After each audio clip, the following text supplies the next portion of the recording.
Hey everybody, welcome to our channel Living in Richmond, Virginia, where we show you exactly what it's like to live, work, eat, and play right here in RVA.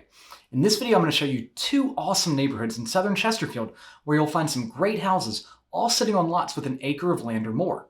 I'm going to tell you all about the neighborhoods, including the pros and the cons, and I'll show you the nearby commercial amenities. So if you're looking for a home on a large private lot, but still within a neighborhood that offers a sense of community, this is the video for you. If this is your first time to our channel, welcome. I'm Taylor Jefferson, and my wife Sarah and I own and operate Jefferson Grove Real Estate. While some realtors dabble in relocation, we live and breathe it. We've helped families from all over the world relocate to Richmond, and if you're thinking about doing the same, be sure to download our free Richmond Relocation Guide. It's full of useful information all about Richmond and the surrounding areas. The link is in the comments below and on our banner image.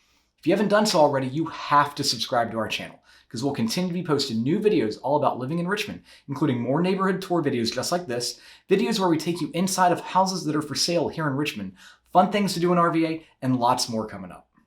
So the neighborhoods we're focusing on today are Woodland Pond and the Highlands.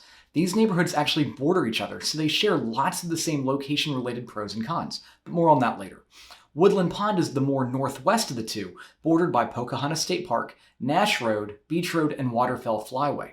The Highlands is just on the other side of Nash Road and bordered by the Swift Creek and Woodpecker Road, with East Fair Road being one of the major roads through the neighborhood. These areas are further removed from the rest of the Richmond suburbs, but fortunately there's still a commercial bubble, as I call them, not too far away. There's a Food Lion shopping center located at the intersection of Iron Bridge Road and Beach Road. This is a busy intersection because this is pretty much the main entrance and exit for both of these neighborhoods, so there are lots of cars coming and going. This shopping center is only about 6 minutes away from the entrance to Woodland Pond at the intersection of Woodland Pond Parkway and Nash Road. But do keep in mind that since these neighborhoods are so large, it might add a few minutes of travel time just going from your driveway to the entrance or exit of the neighborhood. As you travel further southeast on Iron Bridge Road, you'll reach a Walgreens, a strip mall, and some fast food options. Back in my pharmacist days, I actually worked at this Walgreens, and it was one of my favorite ones to work at because the clientele was very pleasant and friendly. You don't always get that in pharmacy. Continuing in that direction, you'll also reach a huge Kroger marketplace that's just about 8 minutes away. Just across the street, there's a really good Mexican restaurant called El Patron. Sarah and I have eaten there a ton of times, and it's really good, so be sure to try it if you haven't. Lastly, about 12 minutes away is a large Walmart supercenter. These are the closest nearby amenities, but if you don't mind a drive, there's another large commercial hub in Chester, about 20 minutes away with a Target, TJ Maxx, Lowe's, and a lot more. So let's get started with our deep dive into the Highlands. The Highlands is the larger of the two neighborhoods with over 1,000 homes within it, and there are still some new construction options available. The Highlands is a master planned community with over 30 different sections with many different builders and dates of construction. What is great is that almost all the houses are located on lots sized on an acre or more. There are only a handful of lots that aren't a full acre, but even then, the smallest I could find was 3/4 of an acre, so definitely not a small yard. In the past 365 days, there have been 84 sold homes, and that's both good and bad. It's good if you want to buy within this neighborhood because you should have options to choose from. But it's bad because with more inventory available than many other neighborhoods, it will keep prices from appreciating as quickly as other areas due to competition from within itself. Prices in the Highlands range from the low 400s up to the low 800s. As always, the price depends on a ton of variables such as year built, how updated the interior is, size, bedroom count, all of that. Sizes here range from 1,900 square feet all the way up to 7,300 square feet with an average size of 3,454. You will find 3 to 6 bedroom homes with 2 full bathrooms all the way up to 5.5 bathrooms. For the most part, a lot of the homes have very nice and private backyards with lots of green space between you and the neighbors.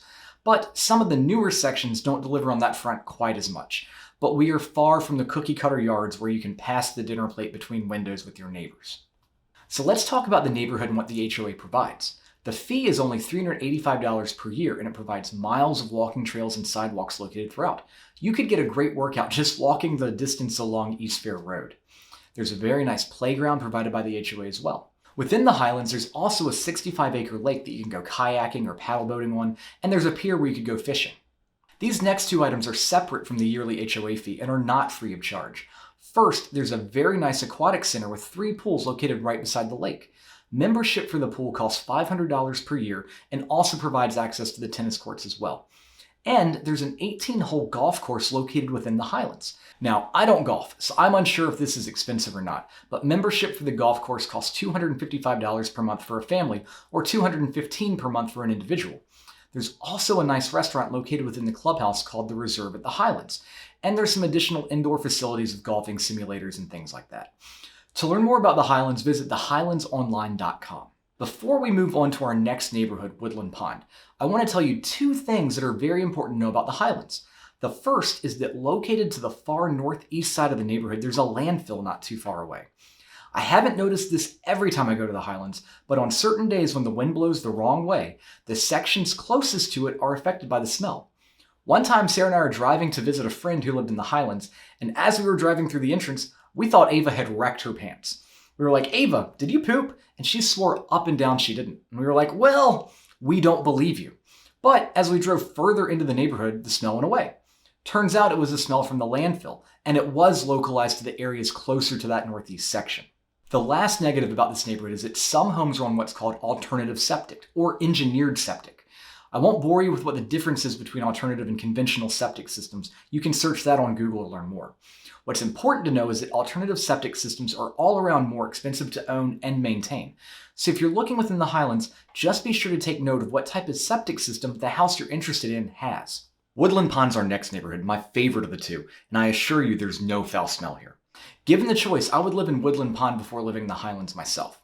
The only con I can think of for this neighborhood is just that it's further removed from the rest of the RVA suburbs. But you already knew that, so if I still have your attention, I think you're going to love what you're about to see. This is another large neighborhood with over 600 homes and over 1,400 acres of land. Overall, there's less total turnover with only 35 sales in the past year, but there's also less homes total, so it's all proportional. All of the houses in Woodland Pond are situated on a minimum of an acre, and most homes have even more than that. The area feels more wooded than the Highlands too.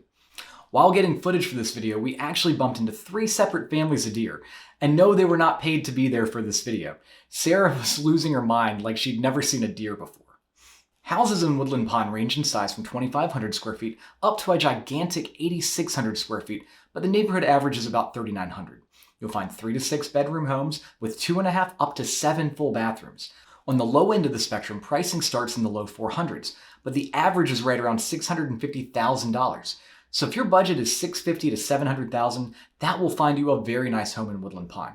If you're a baller with a ton of money to spend, there are actually million-dollar homes that are situated right on Nash Lake that might catch your eye. The year-built range spans over 30 years, with construction starting in the mid-1980s, going through just a few years ago in the late 2010s. My favorite homes here are the newer construction houses because not very often do you find newer builds situated on beautiful, large private lots with high-speed internet in an established neighborhood. The large all-brick homes are pretty nice too, and no matter which style you prefer, most of the yards have really great curb appeal. Pretty much all of the houses here are on public water and conventional septic. I looked through a ton of past sales and I only found a handful of homes that were on alternative septic. The HOA is only $215 per year and it covers common area maintenance. Visit woodlandpond.org for more info on the HOA because it's a little wonky. There are 2 separate phases of the HOA, but regardless of which phase your house is located in, you still have to obey the covenants and restrictions of the neighborhood. Additionally, there's a separate HOA for Nash Lake and for the homes located along the lake.